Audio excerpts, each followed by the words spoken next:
mas também a gente vai falar sobre a ansiedade de modo geral. É praticamente um dossiê do assunto. A gente vai falar sobre como é que ela se manifesta no nosso corpo, quais são os sinais, os sintomas, se é que a gente pode dizer assim, o perigo de não tratar a ansiedade, para que ela pode evoluir, o que pode acontecer, enfim, a gente vai falar de tudo isso e a partir de agora. Deixa eu falar para você sobre o meu convidado, que por sinal já está por aqui, é o Fernando Ferreira.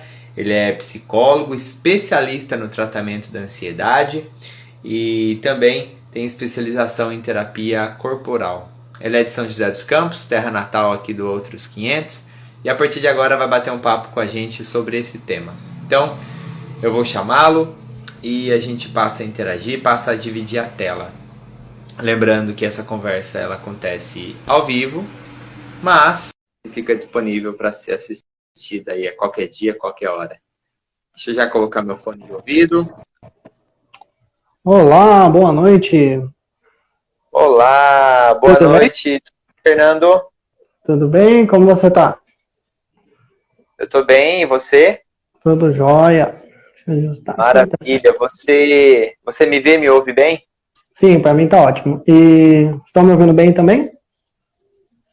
Também, te vejo, te ouço bem, o retorno tá bacana por aqui. Quero, em primeiro lugar, te agradecer pela sua presença, pela sua disponibilidade em estar aqui com a gente, falando desse assunto que é tão, mas tão importante. Muito obrigado, viu? Sim, eu que agradeço o convite. É engraçado que quando a gente pensa em ansiedade, né, e a partir daí, N outros transtornos, né, de ordem emocional, a gente geralmente tem um pouco de pé atrás, né? Primeiro, em primeiríssimo lugar, em assumir, né? Eu acho que esse movimento que a gente está tendo aqui hoje, de falar abertamente a respeito desse assunto, é um pontinho a mais naquela trajetória que a gente tem de desmistificar, né, que a ansiedade, né, que é o tema central da nossa conversa, é um problema, que a pessoa que tem ansiedade é, entre muitas aspas, uma pessoa louca, uma pessoa problemática. E não, trazer aí para quem está com a gente ao vivo ou vai assistir depois, que a ansiedade, ela, infelizmente, né, faz parte sim da nossa vida e a gente consegue, tem formas e é possível tratar, é possível, né, conviver, entender e, claro, superar. Então, esse nosso encontro de hoje, ele é muito bom para tudo isso. E para a gente começar, a gente já entender a ansiedade, eu acho que é legal a gente partir daquele ponto principal, onde tudo começa. Como é que ela se manifesta? Como é que a ansiedade dá sinais no nosso corpo? Primeiro, em relação à sua introdução, uma coisa muito importante a gente destacar aqui, que nós somos seres em movimento, né? O ser humano, ele não é nada estático, em que eu sou assim, né? Esse é o meu jeito. Não, eu sou um ser em movimento. Hoje eu me apresento dessa forma na minha realidade, no entanto, eu posso mudar, eu posso passear entre vários modos de ser no mundo, né? Então, quando a gente fala de ansiedade, ninguém é ansioso, não é? A gente aprende, né, com a nossa infância, né, enfim, com a nossa história de vida, a gente aprende a se colocar na vida de maneira ansiosa. No entanto, assim como eu aprendi isso, não caiu na minha cabeça, você é ansioso, você não é, não, é um aprendizado. Do mesmo modo que eu aprendi a ser ansioso, eu posso aprender a funcionar de uma maneira diferente, né? Então, essa é uma primeira observação muito importante, para que as pessoas ansiosas que estão assistindo a live, né, ou a gravação, que elas tenham essa percepção, então eu não sou assim, né? Eu posso mudar. Legal. E aqui a gente vai falar do como mudar, né? E agora, em relação à sua pergunta, como ela se manifesta, né? O como começa, quais são os sinais iniciais? A ansiedade, ela sempre começa com um aperto, né? Então, a pessoa experimenta no seu corpo, um corpo apertado, né? E ela vai sentir isso no físico. em algum lugar no próprio corpo. Então, ou ela vai sentir o peito apertado, e é comum pessoas ansiosas falarem que têm dificuldade em respirar. É um peito apertado, uma garganta pressionada, e a dificuldade, a passagem de ar fica dificultosa mesmo. Então, alguns sentem o abdômen, né? Então, o corpo, ele se organiza ali como um todo, numa totalidade, não é só a mente que está envolvida na ansiedade, não, o corpo também, ele se organiza diante de algum medo em forma de um aperto, e esse aperto acelera. Então, os primeiros sinais da ansiedade é aperto e aceleração. Quando a pessoa se percebe acelerada, pensando mil coisas, mil cenários, né? E se acontecer aquilo, se acontecer isso, e ela vai para o futuro e volta para o passado. Quando a pessoa se percebe nesse movimento, opa, é um sinal que eu posso estar ansioso, entende? Sim. E quando a gente pensa nesse tema ansiedade e traz aí, né, para as pessoas no dia a dia, é muito comum a gente ouvir relatos do tipo, né, eu tenho meus gatilhos para ansiedade, eu tenho algumas situações, né, que acontecem na minha vida e eu sempre acabo, de certa forma, fazendo algo ou me recorrendo a algo por conta da ansiedade, né? Muita gente fala, eu estou muito ansioso, eu vou comer mais. Eu estou muito ansioso, eu vou fazer isso. Estou muito ansioso, eu vou fazer aquilo.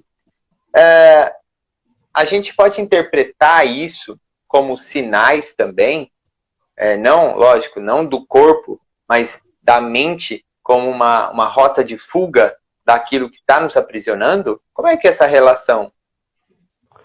Eu gosto de inverter um pouco essa ordem, e eu até brinco às vezes com alguns pacientes. Hoje eu brinquei com duas pessoas aqui, né? Brinquei entre aspas, né? Duas novas pessoas que vieram aqui no consultório, vieram pela primeira vez, e eu brinquei para eles, agora a gente vai retomar a filosofia do quem nasceu primeiro, se é o ovo ou a galinha, né?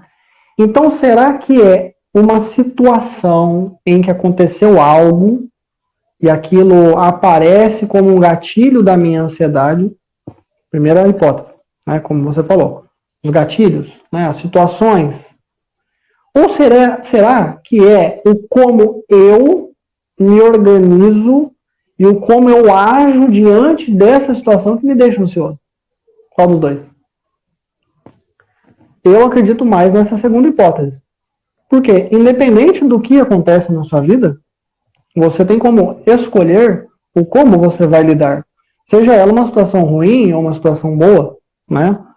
Então, como um exemplo, um paciente hoje comentou que ele é um corretor de imóveis e surgiu uma possibilidade de uma grande negociação em que ele ganharia um alto volume de dinheiro, né?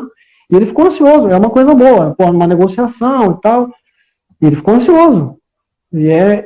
Mas perceba que eu posso me colocar diante de uma negociação de uma maneira ansiosa, acelerada, em que eu fico me apertando, querendo fechar a negociação logo, e já imaginando o valor que eu vou ganhar, fazendo planos e apertando o cliente também. E aí, vamos fechar? Ou eu posso, não, peraí.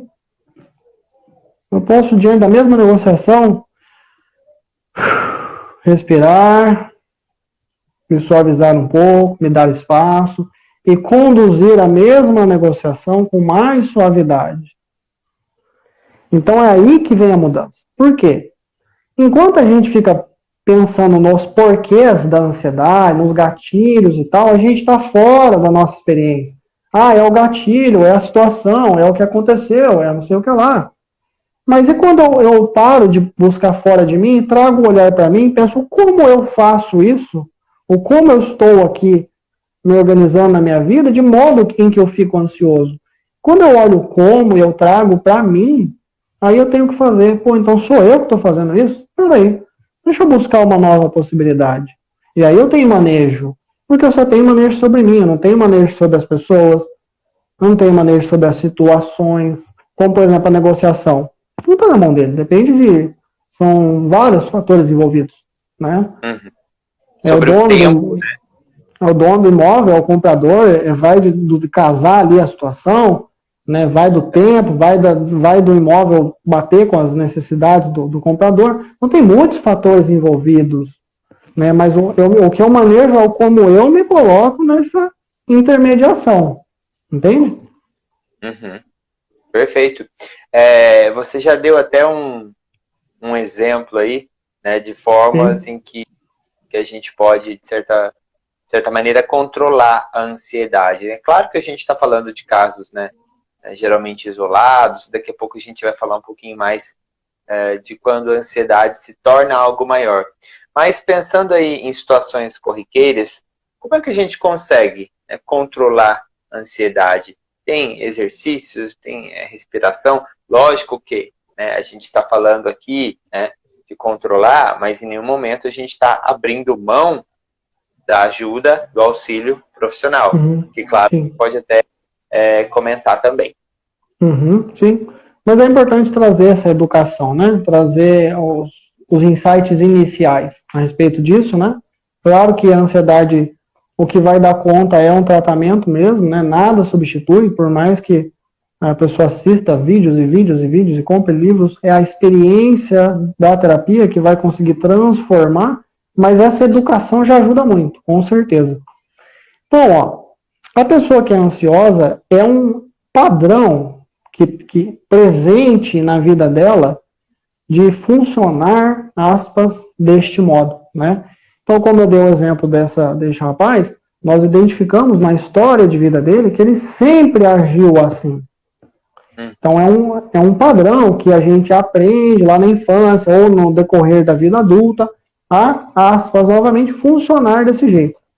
Então, eu preciso desaprender a funcionar assim e formar algo novo, uma nova maneira de me colocar menos ansiosa.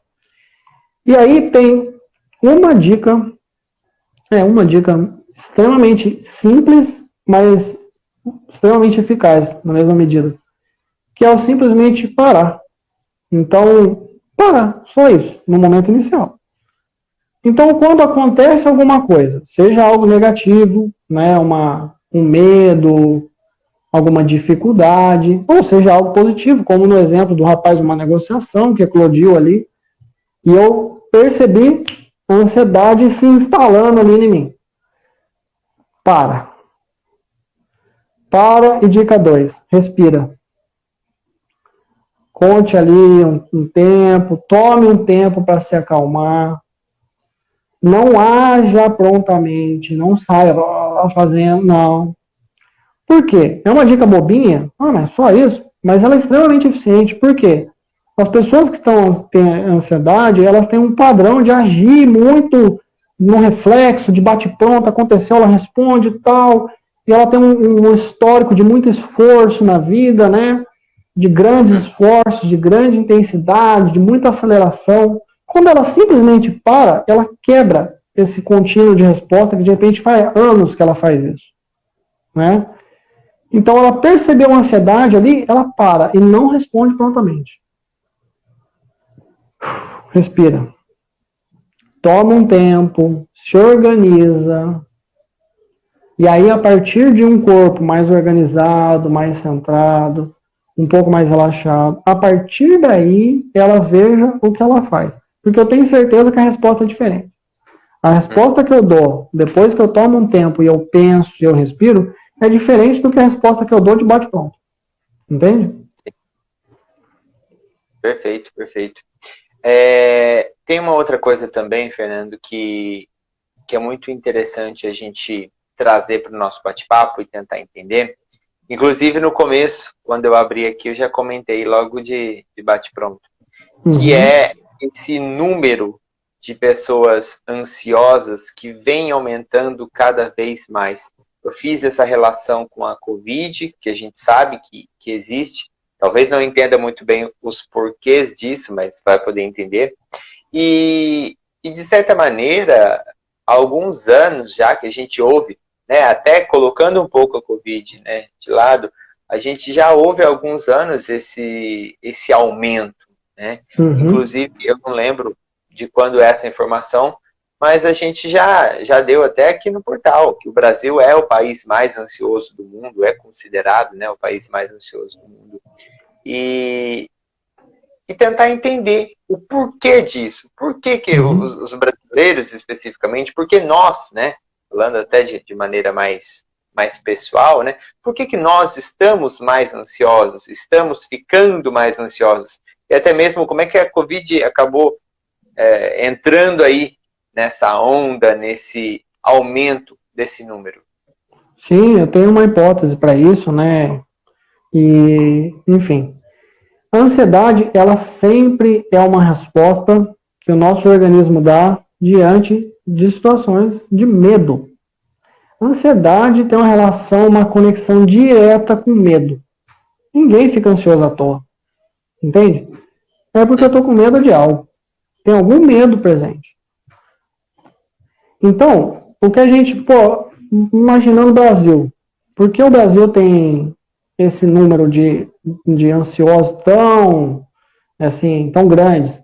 A gente tem a nossa cultura aqui, ela é muito, na nossa realidade, de uma maneira geral, né? Tem muitas pessoas que têm inúmeros problemas, né? Uns têm problemas em relação à saúde, uns estão em situação de vulnerabilidade, uns não têm emprego, né? Uns têm negócio, mas enfrentam dificuldades nos seus negócios. A gente não tem uma saúde pública, né, estável, né? A pessoa que depende hoje de um SUS tem vários problemas em conseguir exames. Então a gente tem muitos problemas na nossa realidade aqui, os brasileiros, cada um com o seu problema, com as suas dificuldades, mas aqui existem muitas situações que podem trazer medo para os brasileiros, né? Aí quando a gente fala de Covid, o que aconteceu, né, em 2020? Primeiro foi uma situação nova, que ninguém tinha informação nenhuma, algo novo, incerto. Isso traz muito medo. E a pessoa ansiosa, ela tem muito medo de perder o controle, né? Ela gosta de manter, ela busca o controle, né? Ela quer controlar tudo ali para que ela não entre em contato realmente com o medo, né? E aí a gente se viu numa situação nova, no qual a gente não tinha controle nenhum, né? Aí alguns temiam pelas consequências financeiras, outros temiam pela própria saúde, outros pela saúde de terceiros, mas foi um medo generalizado, né, em todo mundo. Cada um tinha medo de alguma coisa. Não tinha ninguém que estava assim, ok. Não, cada um com seus medos, né? Então, por isso que a gente teve um aumento tão expressivo de casos de ansiedade na pandemia. Muito medo presente, um cenário muito incerto, né? E mais uma informação assim, bem importante, é que o nosso corpo ele tem uma resposta padrão, digamos, configurada no nosso software ali de fábrica, que é uma resposta de luta ou fuga. Então, por exemplo, se você sai na rua, você está andando próximo da sua casa, você identifica uma movimentação estranha, o seu organismo capta aquilo como uma possível ameaça de assalto, por exemplo, o seu corpo, sem você pensar, de maneira instintiva e num reflexo, ele se organiza. Ele começa a recrutar músculos, ele prepara a respiração, ele exerce ali uma atividade em cadeia para te preparar, ou para enfrentar, ou para fugir. E aí, quando aconteceu a situação da pandemia, o Covid, a gente não consegue enfrentar ele e não consegue fugir. Então, além do medo generalizado, a gente estava desarmado da nossa resposta instintiva, né? E que a gente usa em todas as situações. Então foi uma situação muito ímpar, entendeu? E por isso que tinha tanta ansiedade, tanto medo presente, tanta instabilidade emocional, entendeu? Sim, sim, sim. Eu não posso deixar de trazer esse ponto para o nosso bate-papo, inclusive deixei ele por último, que é justamente o perigo de você não lidar de forma correta com a ansiedade, né? Lá no comecinho da conversa também, eu falava que é muito comum, né, que muitas pessoas têm, mas muitas pessoas sequer não sabem como lidar, não sabem como tratar, não sabem como conviver, né, e resolver essa questão da ansiedade. Infelizmente, a ansiedade é algo muito comum, é mais até do que a gente imagina. Ela está presente na nossa vida em alguns momentos, ou em vários momentos, e cabe a nós, né, saber como entender o nosso corpo, a nossa mente, né, esse desequilíbrio e, claro, buscar ajuda. É aí que mora o problema. Muita gente negligencia, muita gente deixa de buscar essa ajuda, muita gente deixa de se cuidar, de olhar para si, né, de forma preventiva e até mesmo ali, né, ação. Né, você está passando por uma situação complicada, está passando por uma crise, né, eu vou chamar aqui de crise, não sei se esse é o melhor termo, e não faz nada. E aí, de novo, e de novo, e de novo, e de novo. Por isso eu quero trazer essa pergunta, que é a última abordagem do nosso papo. Quais são os perigos da gente não se cuidar quando a gente pensa em ansiedade? O que a ansiedade não cuidada, não tratada, pode se tornar? O que ela pode trazer, não só para a nossa mente, mas também para o nosso corpo como um todo? Quais são os perigos envolvidos quando a gente negligencia a ansiedade? Sim. Primeiro que a respeito da questão das pessoas não buscarem uma terapia, né, um tratamento, existe primeiro uma marca da história da psicologia, né, nisso, porque a psicologia começou tratando, entre aspas, né, da loucura, né? Então a psicologia começou nos manicômios e ficou esse estigma, né? Se você perguntar se você comentar com uma pessoa mais velha, né, um idoso a respeito de fazer terapia, ela fala, eu não sou louco, né? Então, por que isso? Não que essa pessoa, enfim, mas é porque a psicologia começou assim, né? Tratando da loucura. Só que hoje em dia, a medicina e a psicologia e tudo que tem a ver com saúde trabalha para a promoção de saúde, né? Não é uma terapia centrada na doença, ela é centrada na saúde. Então, quem faz terapia está tratando do seu desenvolvimento pessoal. Então, é muito importante olhar e trazer leveza para fazer terapia. Não tem nada a ver com loucura, não tem nada a ver com doença, com pessoas problemáticas, não. São pessoas em busca de saúde e de estabilidade emocional, de desenvolvimento pessoal, né? Muito importante trazer essa leveza, tá? Outro mito dentro da psicologia que demora muito tempo para que o processo ocorra e para que as mudanças venham, isso é mentira.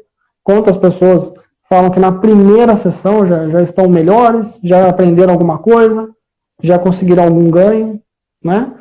Então, são duas coisas que são barreiras de entrada para que a pessoa venha, né, para o processo enfim, e as coisas aconteçam.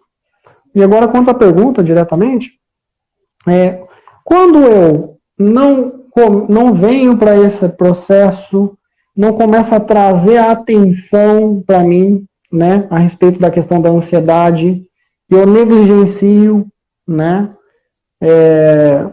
enfim, eu vou deixando a vida me levar nesse sentido, eu estou confirmando um movimento meu no mundo. Fernando é ansioso. Fernando é assim. Ou seja, estou parado, estagnado nessa posição e nada posso fazer em relação a isso. Isso pode trazer uma complicação maior? Pode ser que sim, que esse quadro de ansiedade vai se agravando, né? E a ansiedade vai aumentando, porque eu não aprendi a lidar com ela, eu estou desorientado nesse sentido. Pode ser que aumente, e pare em caso de crise de ansiedade, em síndrome do pânico, pode ser que sim. Mas o problema principal também é que a minha experiência de vida ela fica diminuída, né? Ao invés de eu entender a minha experiência de vida, como eu estou lidando, o que eu posso fazer de diferente, né? Um olhar com mais leveza para mim mesmo, né? Trazendo essa noção processual, que eu sou um vir a ser, que eu posso mudar. Eu fico uma vida apequenada, diminuída, com medo e que toda desorientada, desorganizada. Sendo que não precisa ser assim, né? Eu posso fazer um trabalho terapêutico com muita leveza, né, com muita suavidade e aprender uma série de coisas novas. E aí eu vou me colocando na vida de uma maneira diferente e a minha experiência imediata muda. Começo a ter uma boa relação comigo, com as pessoas à minha volta. Quantas pessoas vêm para terapia? Em pouco tempo melhoram os relacionamentos, né? Melhor dentro da empresa. Então, posso ter... É uma coisa que eu acho que precisa mudar essa noção de que, assim, o meu caso pode agravar? Pode agravar. pode não agravar também, mas a questão é entender que o agora está prejudicado, entende? E aí eu penso, a gente tem uma perspectiva de vida curta, 80 anos talvez, e a frase que eu mais gosto é: a vida é muito curta para ser pequena. Então não faz sentido eu levar uma vida apequenada, apertada, com medo, com instabilidade emocional, sendo que eu posso aprender a viver de uma outra forma, a ganhar espaço, a ter mais leveza, mais suavidade na vida, entende? Perfeito, perfeito. E acho que não tem reflexão melhor que essa, né? À primeira vista parece algo até, né, tipo metafísico, né? Nossa, pois é. A partir do momento que a gente tenta fazer um mapa da nossa vida, né?